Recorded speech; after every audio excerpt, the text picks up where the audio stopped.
The transmission arrived while Richard Cole was reviewing casualty reports from the Ravager campaign. 8 years of fighting across hostile space had aged him beyond his 52 years. The silver in his hair now dominated the black, and lines carved deep around his eyes told stories of decisions that cost lives but saved millions more. Admiral, priority signal from Council Overseer Tal, his communications officer announced.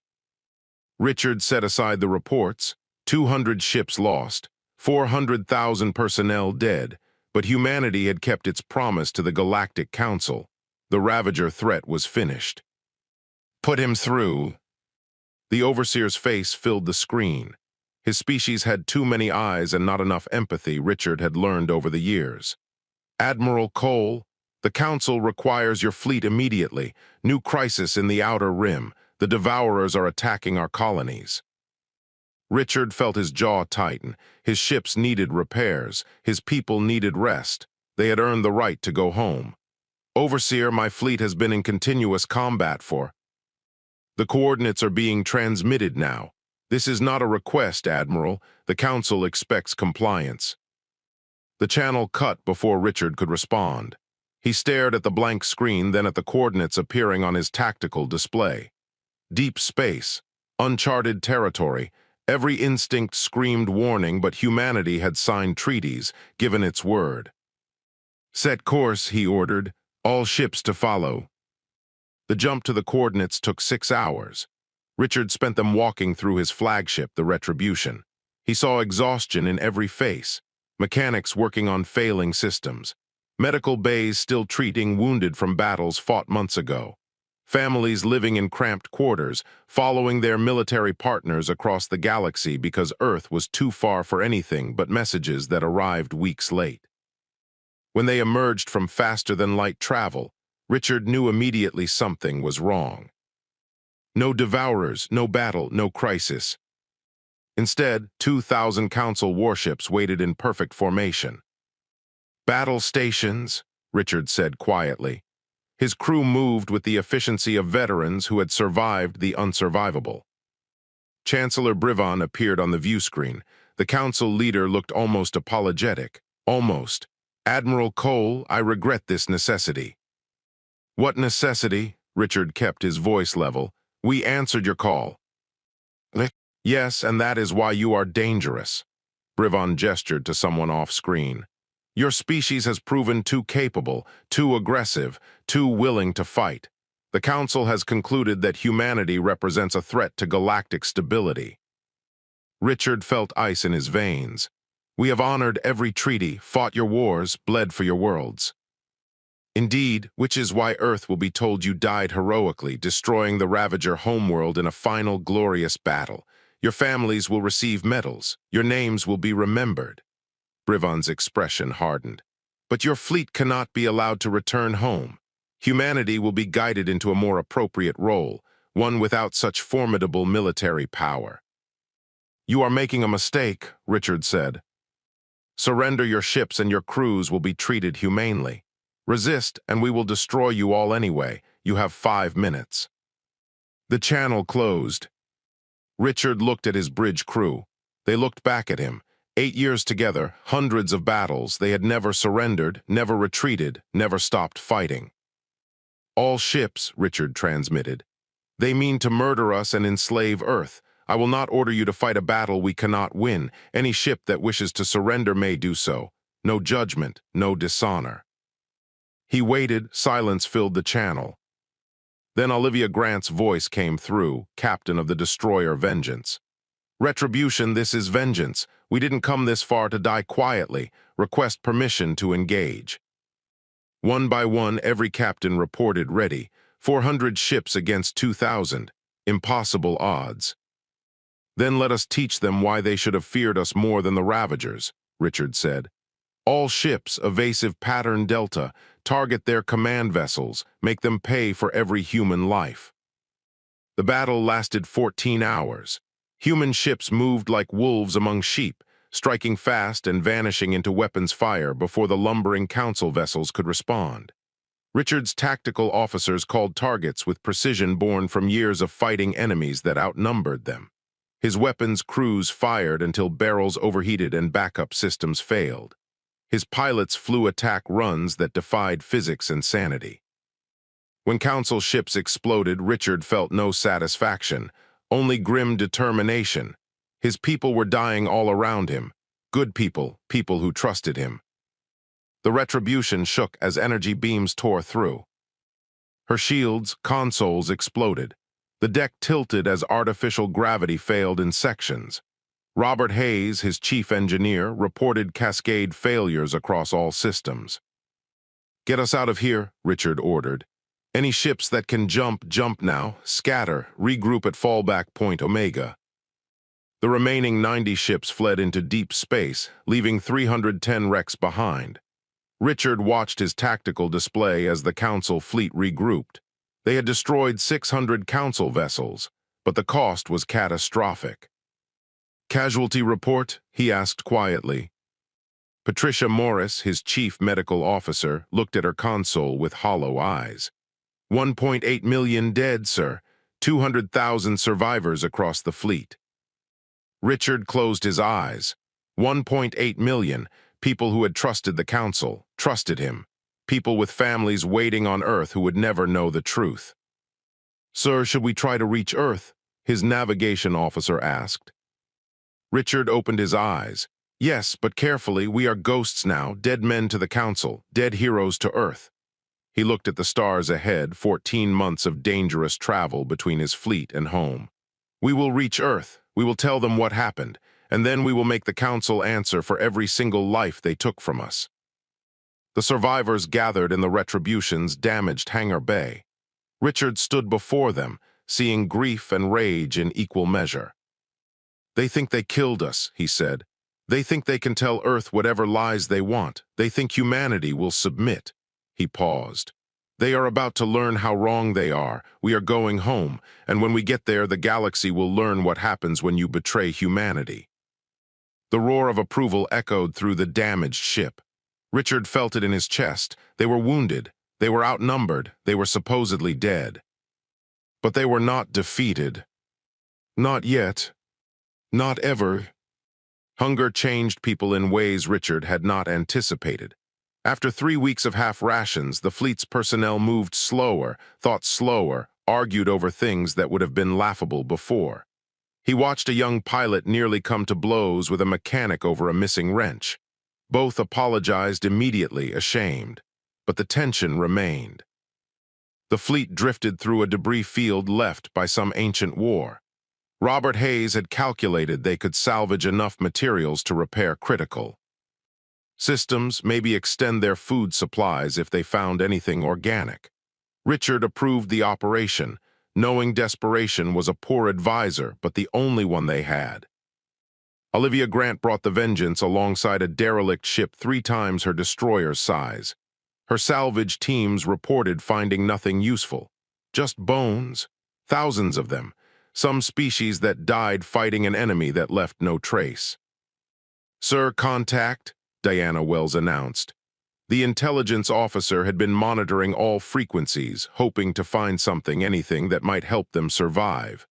Multiple ships approaching, unknown configuration. Richard tensed.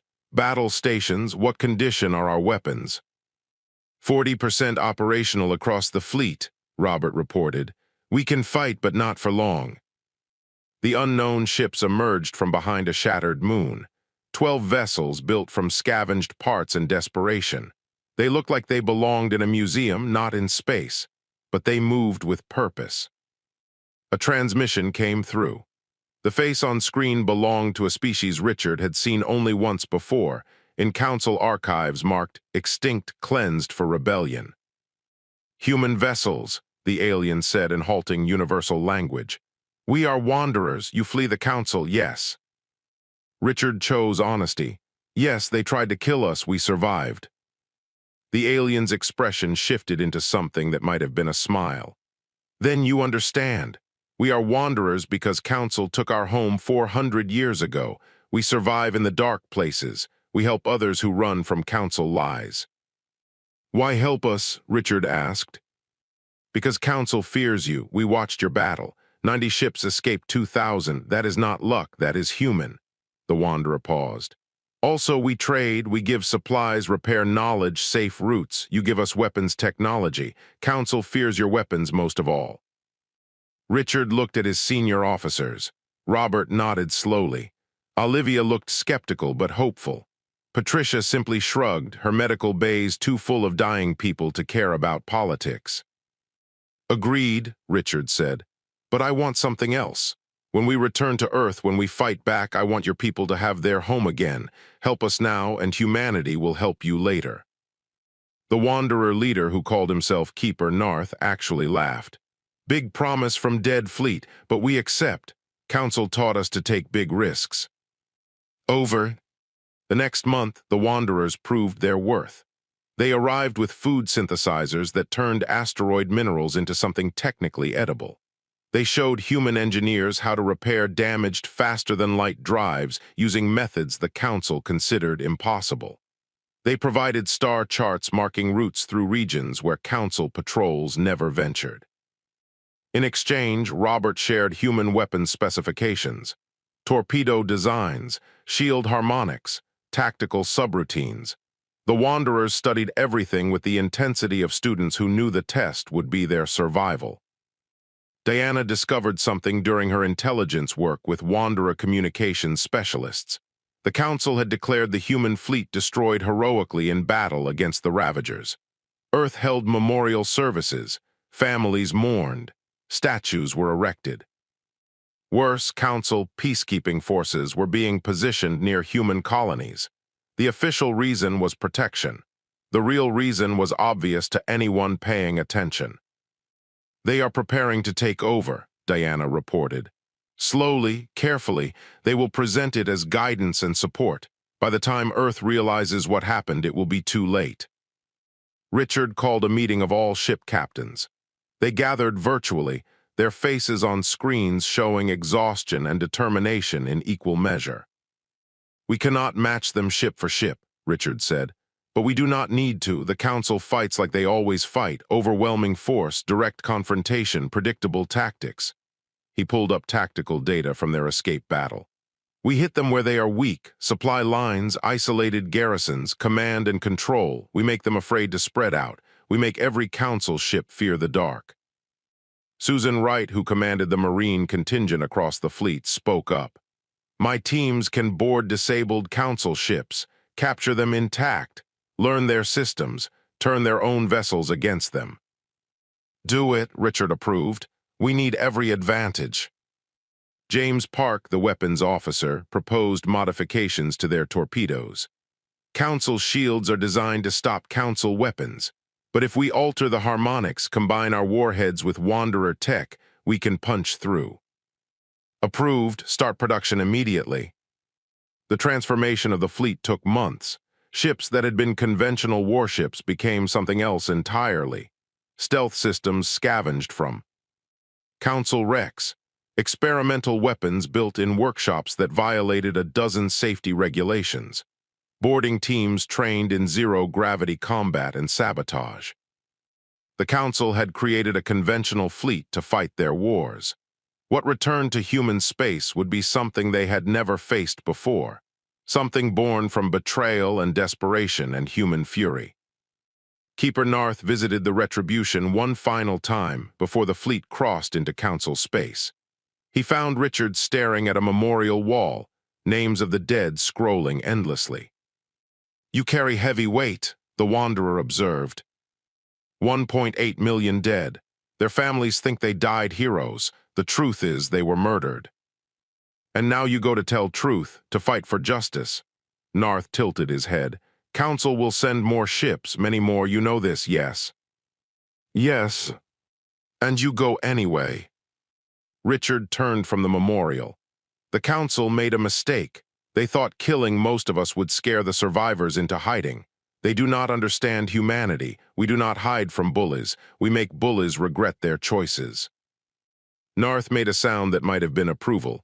Wanderers will watch. When you fight, we fight too.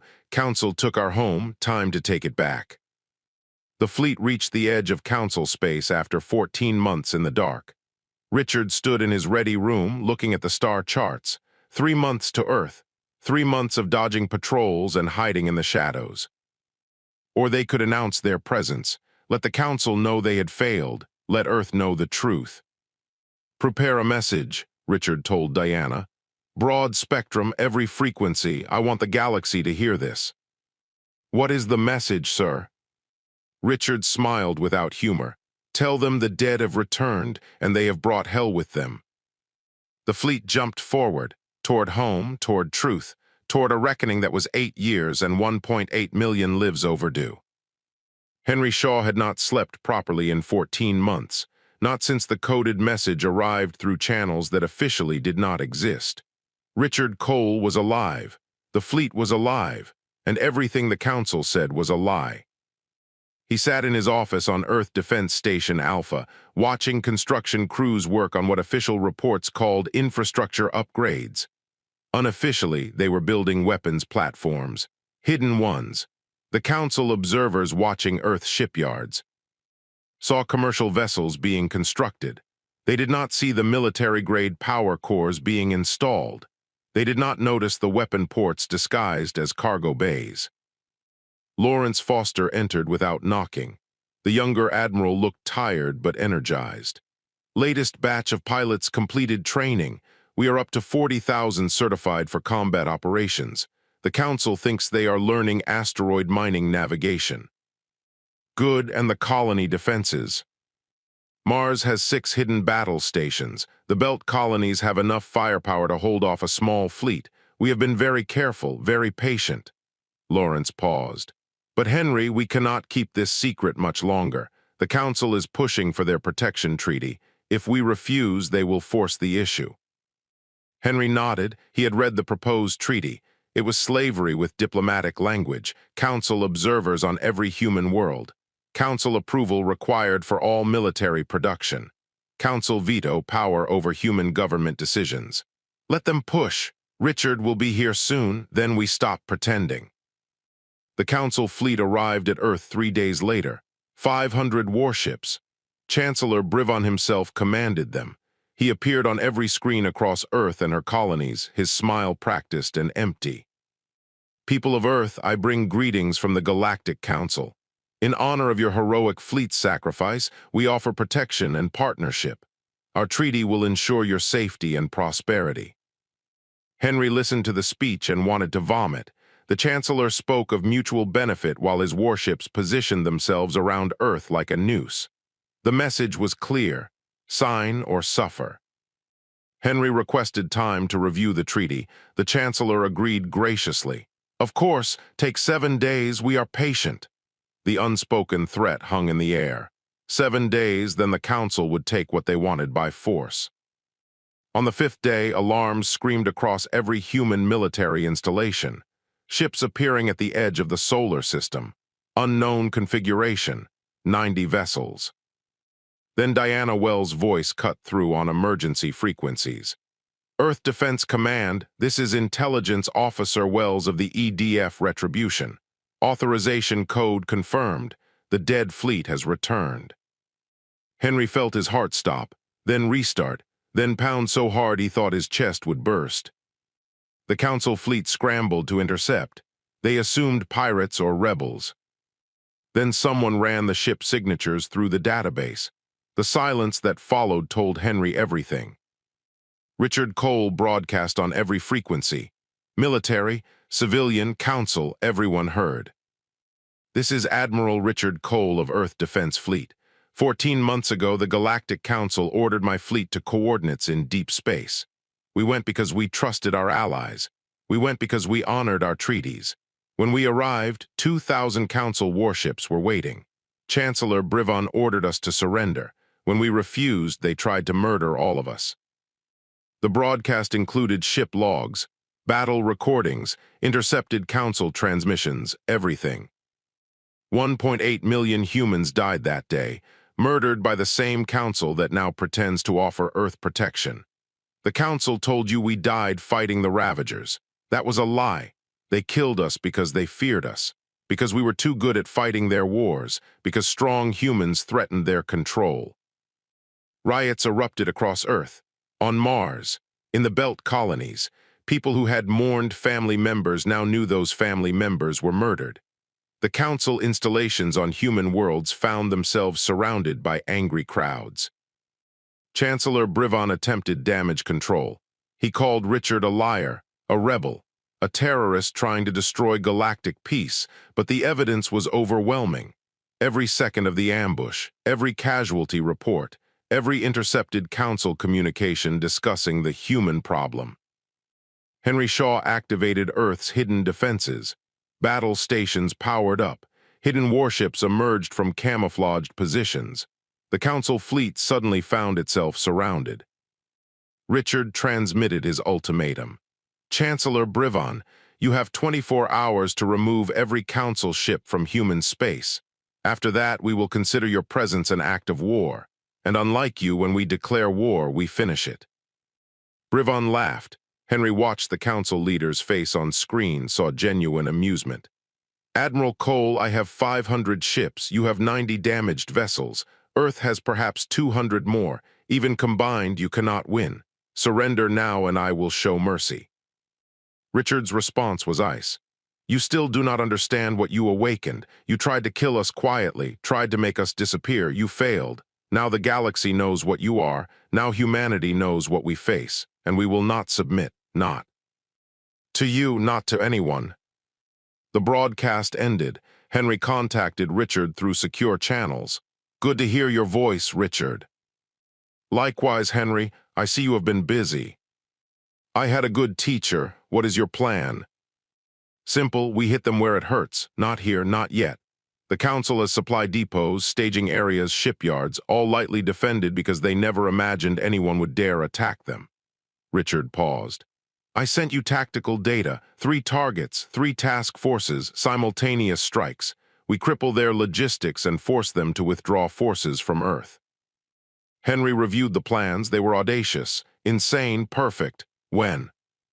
6 hours after the ultimatum expires. I want them looking at Earth, worried about our defenses here.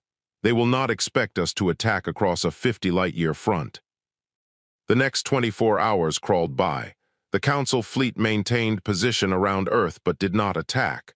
Brivon was trying to appear reasonable, giving humanity time to see reason. In reality, he was waiting for reinforcements.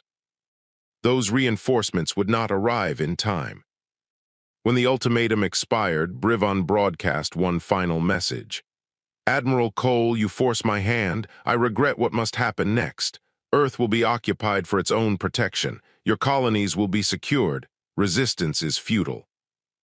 Richard did not respond to Brivon. Instead, he transmitted to every human ship, every soldier, every person willing to fight.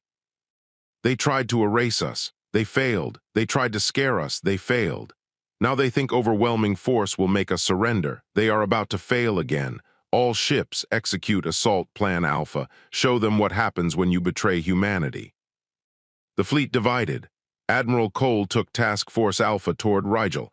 Henry led Task Force Bravo to Centauri. Lawrence commanded Task Force Gamma targeting Sirius. Each force jumped to faster than light, leaving Earth's defenses to hold against the Council fleet. Brivon tried to pursue, but Henry's hidden platforms opened fire, forcing the Council fleet to focus on survival rather than pursuit. In orbit above Earth, weapons fire lit the dark. Torpedoes crossed space at relativistic speeds, ships exploded, people died. But this time, humans were not the only ones dying. The Council was learning a lesson they should have learned 14 months ago. Humanity does not forgive betrayal. Humanity does not forget. Murder and humanity, when pushed to the edge, pushes back harder than anyone expects. The war had truly begun. The Rigel staging area existed because the Council believed no one would dare attack it. 300 ships protected supply depots that fed Council operations across 6 sectors. The commander, a career officer named Velik who had never seen real combat, watched his sensors with boredom. Then 90 human ships appeared from nowhere, and boredom became terror. Richard had studied Council tactics for 8 years. He knew they relied on overwhelming force and predictable formations. They positioned their strongest ships at the center, weakest at the edges. They communicated through channels that assumed no encryption was needed because who would dare intercept? Humans dared everything. Olivia Grant's destroyers hit first, emerging from faster-than-light travel in a perfect sphere around the station's defensive perimeter.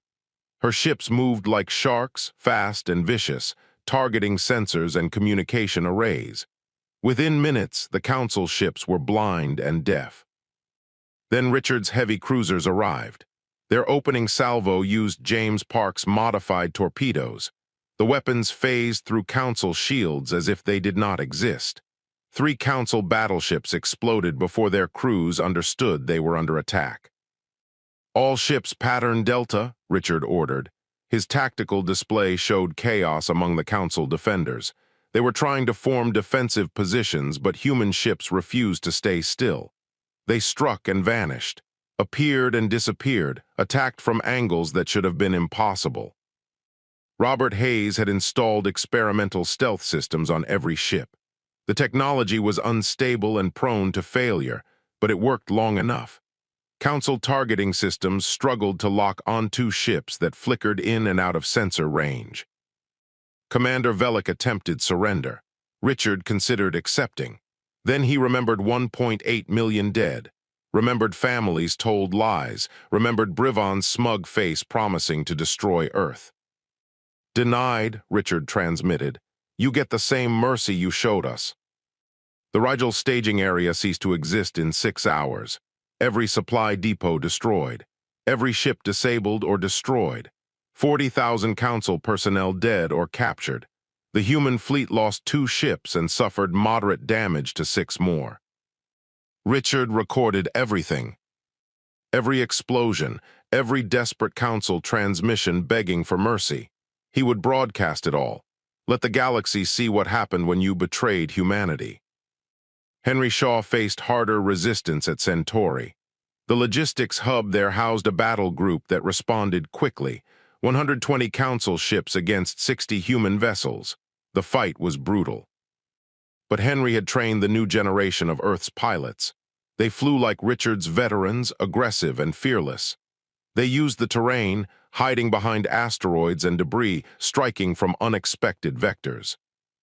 The Council battle group tried to pin Henry's fleet against the hub itself, using the station's defensive batteries to supplement their firepower. Henry saw the trap forming and smiled. "All ships execute Delta 5, he ordered. The human fleet scattered. Council ships pursued, eager to finish off what they thought were fleeing enemies. Then Susan Wright's Marines triggered the charges they had planted on the hub's power core 3 hours earlier, during a diplomatic boarding that the Council never suspected. The hub exploded with enough force to destroy 30 Council ships caught in the blast radius. The rest of the Council fleet found themselves scattered and vulnerable. Henry's ships regrouped and cut through them methodically. When it ended, the Centauri hub was rubble and 120 Council ships were wrecks. Henry's fleet had lost 15 ships, too many, but they had won. Lawrence Foster approached the Sirius shipyards differently. He did not announce his arrival with weapons fire. Instead, his fleet drifted in using minimal power, pretending to be debris or disabled ships. Council sensors saw anomalies but assumed equipment malfunction. By the time the Council realized their mistake, Lawrence's teams were already inside the shipyards. They had boarded the incomplete dreadnoughts under construction and turned the ship's own weapons on the facility. The shipyard commander died still trying to understand how humans had infiltrated his supposedly secure facility. Lawrence's answer was simple. Humans were smaller than most Council species. Humans could fit through access ports and maintenance tubes that Council engineers considered too small to worry about. The Sirius shipyards collapsed from the inside out. 6 partially built dreadnoughts exploded. The construction stations disintegrated. 60 Council ships assigned to guard duty died, trying to fight enemies they could not see or target. Lawrence broadcast his message on all frequencies. "This is for the 1.8 million you murdered. This is for every lie you told. This is for thinking we would submit. The three attacks happened within an 8-hour window. The Galactic Council's secure communications networks burned with panicked transmissions, 3 major installations destroyed, nearly 500 ships lost, thousands dead. Chancellor Brivon's authority crumbled. Council members who had supported the human extermination now demanded answers. Species began questioning whether humanity really was the threat, or whether the Council's paranoia had created the very war it feared. On Earth, the Council fleet attempted to break orbit and flee. Henry's defensive platforms and Richard's returning ships prevented their escape. Some Council vessels surrendered, others fought to the death. None made it past human lines. Richard gathered his task force and prepared for the next phase. The Council was reeling but not defeated. They still had thousands of ships across Council space. But those ships were now looking over their shoulders, wondering where the humans would strike next. Keeper Narth contacted Richard through secure channels. "Wanderers watched your attacks. Very impressive, very human." He paused. "Council worlds in our sector are evacuating. They fear you are coming." "Are we?" Richard asked. "That is question Council cannot answer. They do not know where you are, do not know where you will strike, do not know how to stop you. This is new experience for Council. Usually they are the hunters, now they are prey." Richard studied his star charts. The Council had thousands of worlds, millions of installations. They could not defend everything. But humans could not attack everything either. The key was making the Council think they could, making them spread their forces thin trying to protect everything, making them afraid. "Prepare your people," Richard told Narth. "When the Council is weakest, you take back your homeworld, we will help. And when Council sends fleet to stop us, they will be too busy dealing with us to worry about you." The war was no longer about survival. It was about making the Council pay, about freeing every species they had oppressed, about building something better from the ashes of the Council's tyranny. Richard looked at the casualty reports from the 3 strikes. 2,000 human dead, not acceptable, but compared to 1.8 million, it was a price they could bear. The Council had started this war thinking they could erase humanity quietly. Instead, they had created an enemy that refused to die quietly, refused to die at all. Now they would learn the full cost of that mistake. Council Prime had never been attacked in its 1,000-year history.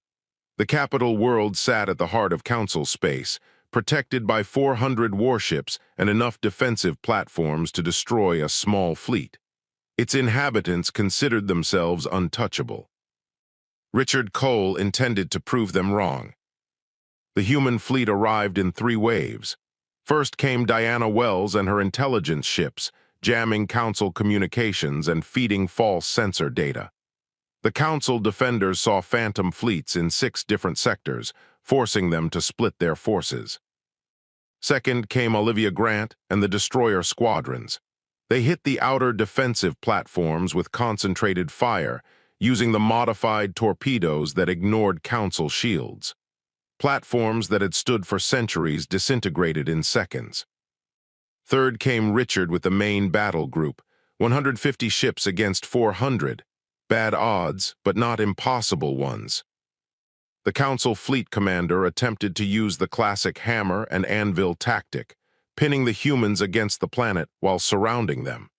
It was a maneuver that had worked for the Council for 1,000 years against hundreds of species. It failed against humanity. "Pattern Omega," Richard ordered.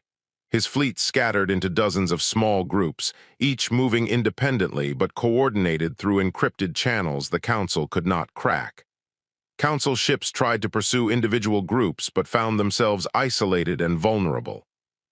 Susan Wright's Marines executed boarding actions against disabled Council vessels, using them as shields and forward bases. Within hours, 30 captured Council ships were firing on their former allies using human targeting systems and human tactics. Robert Hayes had spent months modifying the Retribution's main cannon. The weapon now fired a concentrated beam that could cut through 3 Council ships if they lined up properly. Council commanders quickly learned not to form tight formations. The battle lasted 48 hours. Council ships fought desperately, but their command structure was collapsing. Their communications were jammed. Their reinforcements were scattered, chasing phantom threats. Their defensive platforms were destroyed. Their tactics were countered before they could be executed. When the last Council warship surrendered, Richard ordered the orbital blockade of Council Prime. No ships in or out. No communications except through human channels. The planet that had ruled the galaxy for a millennium was now a prisoner. Richard broadcast to the entire planet. People of Council Prime, you are not our enemies. Your leaders are. The same leaders who ordered the murder of 1.8 million humans. The same leaders who lied to you about why. The same leaders who planned to enslave Earth and every other species they considered threatening. He showed them everything. The ambush, the battle, the lies, the proof was undeniable. We are not here to conquer you. We are here to end the Council's ability to commit such crimes. We are here to make sure no other species suffers what humanity suffered. Across Council space, subject species were watching. The Council's iron grip was weakening. If humans could blockade Council Prime, maybe others could resist too. The Wanderers struck first. Keeper Narth led his people's fleet against their former homeworld, now occupied by Council forces. The garrison was small, most ships having been pulled away to defend more important targets. Narth's forces overwhelmed them in hours. Other species followed. Worlds that had been conquered centuries ago rose in rebellion.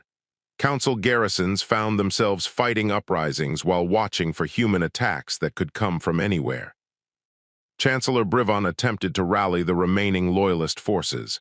He transmitted from a secure location, calling for unity against the human threat. They are savages, barbarians. They must be stopped before they destroy everything we have built. Richard responded publicly. Everything you built was based on lies and oppression. You enslaved species in the name of peace. You murdered anyone who challenged your authority. You called it order. We call it tyranny. The remaining Council military fragmented. Some commanders stayed loyal. Others declared neutrality. A few openly joined the human cause, disgusted by the betrayal they had been ordered to commit. Patricia Morris worked around the clock treating wounded. From both sides, she insisted on providing medical care to Council prisoners, even those who had tried to kill her patients hours before. We are better than them, she told her staff. We prove it by acting better. Richard received reports from across the war zone.